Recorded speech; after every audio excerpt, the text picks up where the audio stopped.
Hello everyone, I'm Aisha Dang. Thank you so much for joining me on my channel today. Listen, whether you're ready for it or not, the holidays are here. Can you tell we're just beginning? Our Christmas tree got my Home Alone ugly sweater going on. It's time for a celebration. We've made it to the end of 2020.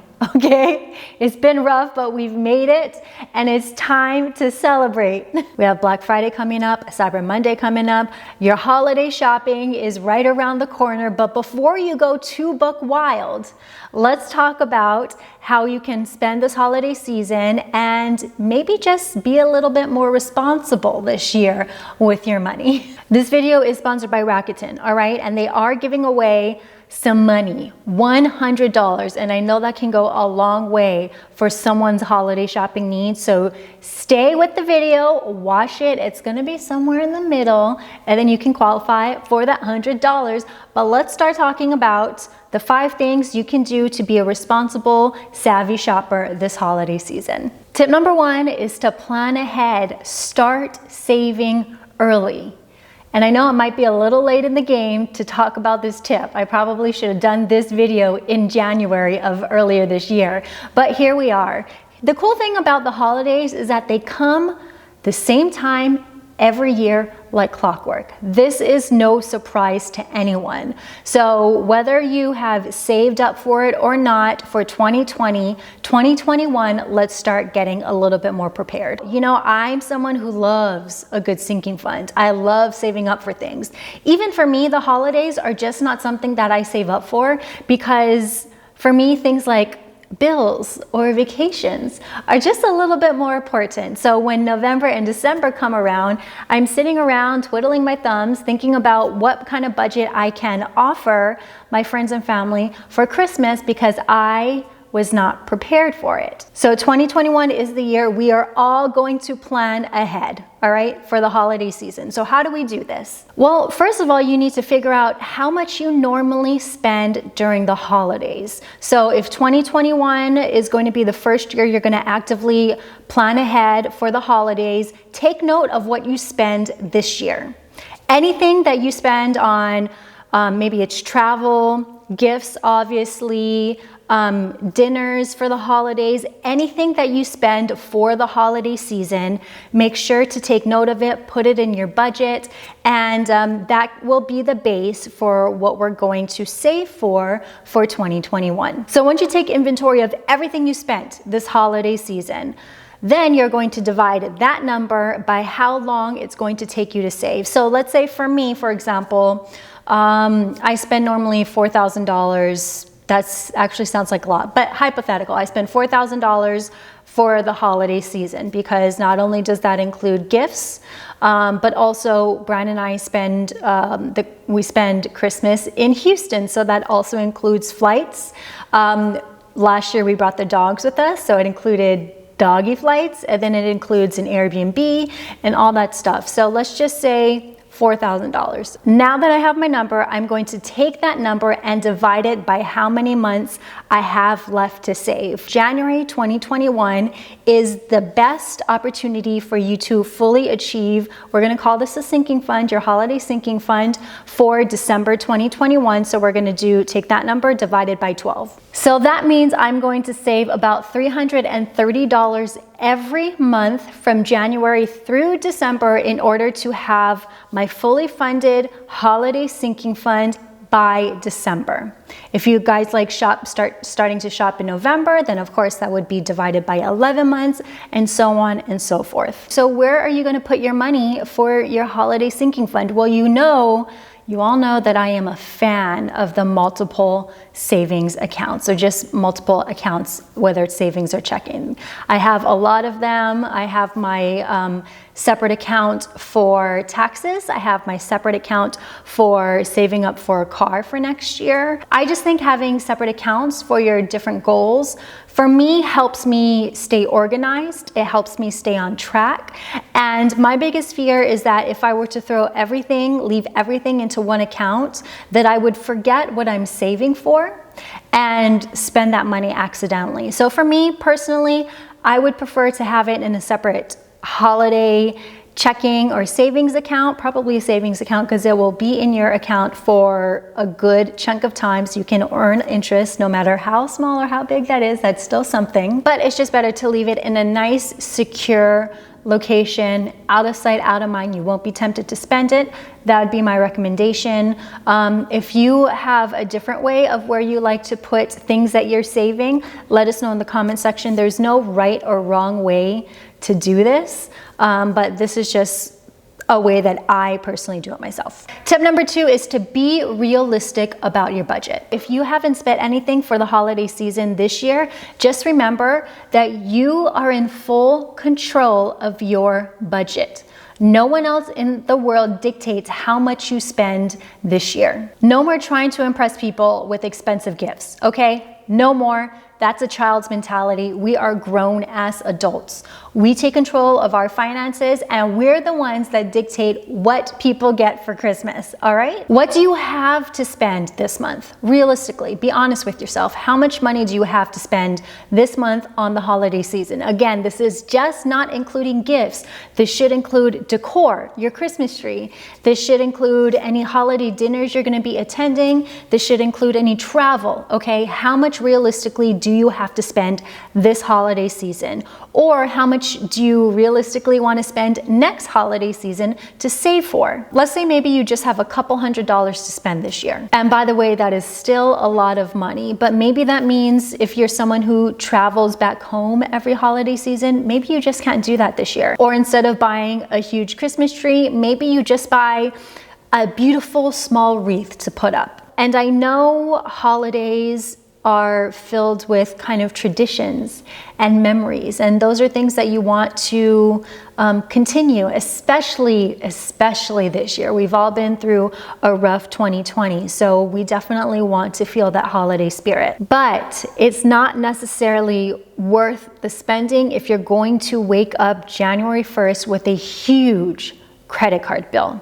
All right, I definitely don't want to be a Grinch, but I also want you to be realistic about what you can afford this year, next year, and every year moving forward. Tip number 3 is to shop the deals. Now, one of the most important things that my Chinese grandmother taught me, Popo, was to always shop for a deal and never pay full price for nothing. Even if it's $1 here or there, my Popo will haggle you to death until you give in. Even if it's only worth $1.50, she's gonna make sure that she only spends $1 on it. So there are a couple ways to do this during the holiday season. One, obviously, Black Friday, Amazon Prime Day, Cyber Monday. These are obviously very big opportunities for you to save a lot of money for shopping your holiday needs. I don't personally partake in those days, but there are deals to be had depending on what you're looking for. My recommendation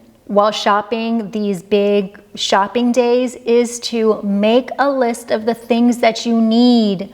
Only things that you need, not a want, not a wish, what you need. And do not go over the list. Don't spend, don't be browsing. I know it's tempting to browse during a Cyber Monday, but do not browse because that's gonna tempt you to overspend on things that you weren't originally looking for. So write a list whenever you go shopping and make sure you stick to it. Another way to save is Rakuten. I have been using Rakuten for a couple years now. They are the largest cashback website out there, period. And they partner with over 2,500 of the biggest brands ever to offer you discount codes, coupons, and cashback offers. If you're familiar with Ebates, Rakuten is Ebates. They are the exact same thing, just with a different name. I'm trying to finish our house for our house tour that should be coming up in December.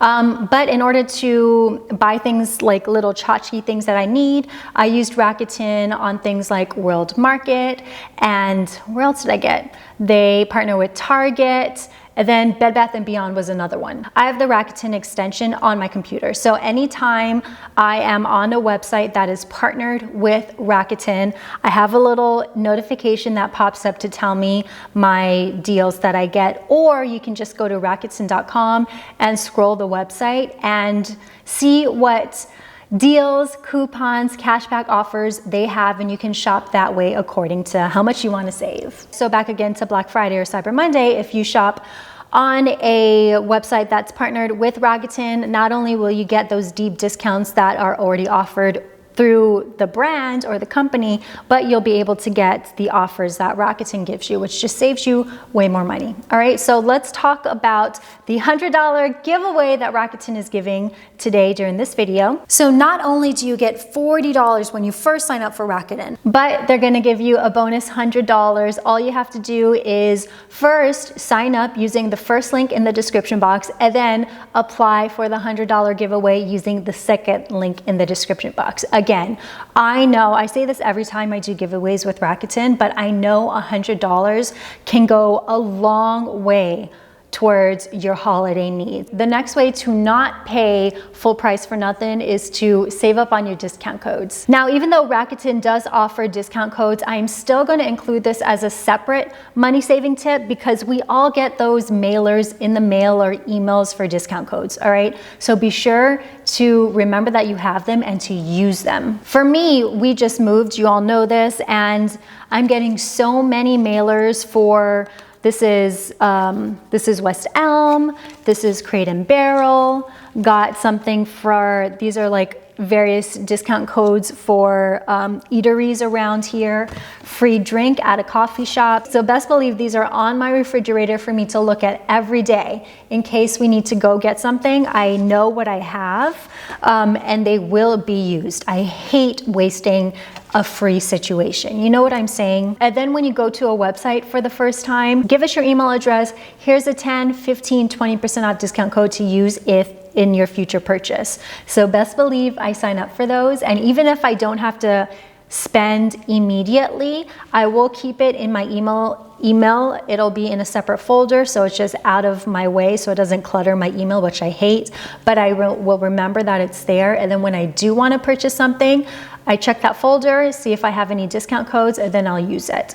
And then once you're done using your discount code, then you just unsubscribe so they don't keep on filling your email with junk mail and stuff like that. So that is also a way that your girl doesn't pay full price, okay? Okay, so the fourth tip to being a responsible shopper this holiday season is to track your budget. We all know how important tracking your money is. Like, this is very obvious on this channel. But what I would do for the holiday season is to actually have a separate budget tracker outside of your regular everyday budget tracker, whether it's done paper and pen like I do, or whether it's done through an app. So an easy way, a super easy way to build a basic budget tracker if you are a pen and paper person like myself. First, put your budget up top, whatever your budget is. Remember, you dictate your budget. Whatever your budget is for the holiday season, put it up top so you remember where you are.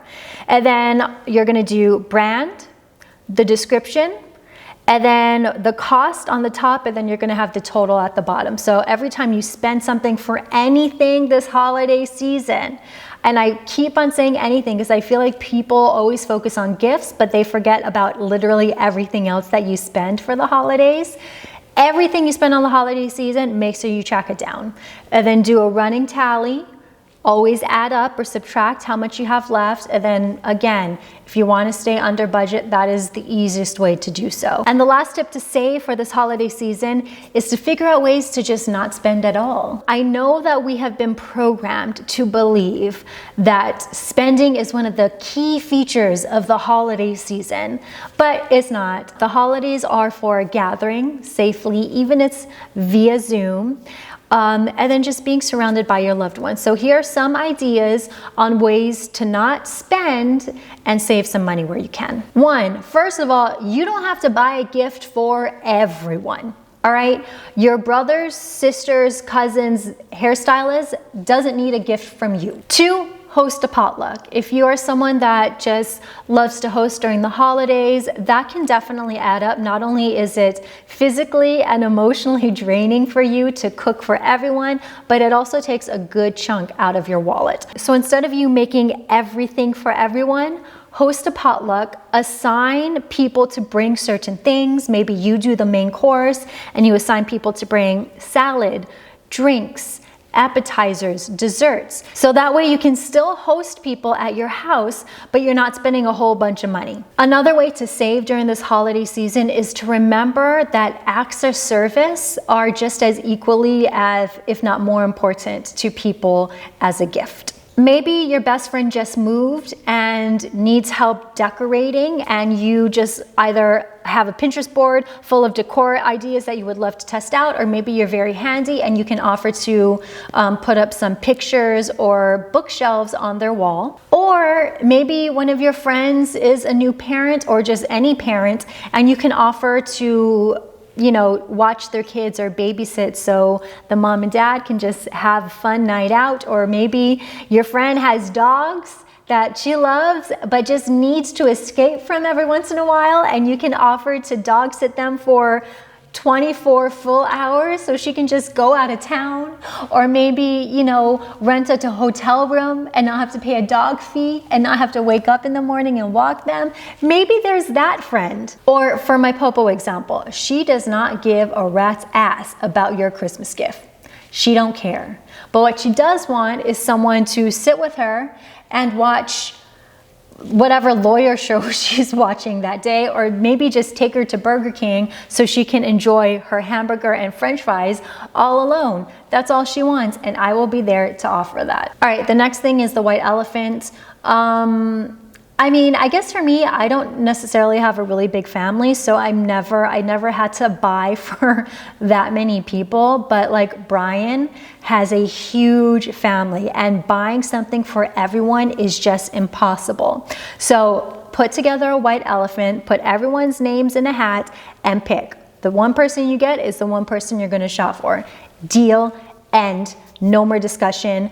And bonus, if you want to put like a money cap on it, no one can spend more than $25, $50 on it, then do that as well. And the fifth way to not spend money this holiday season is to just simply write a note. The most underrated gift in the world is to tell someone how much you appreciate them and how much you love them. So those are my 5 ways. I know we had a lot of numbers going on, but ultimately those were 5 tips to how to save money and how to stay within your budget this holiday season.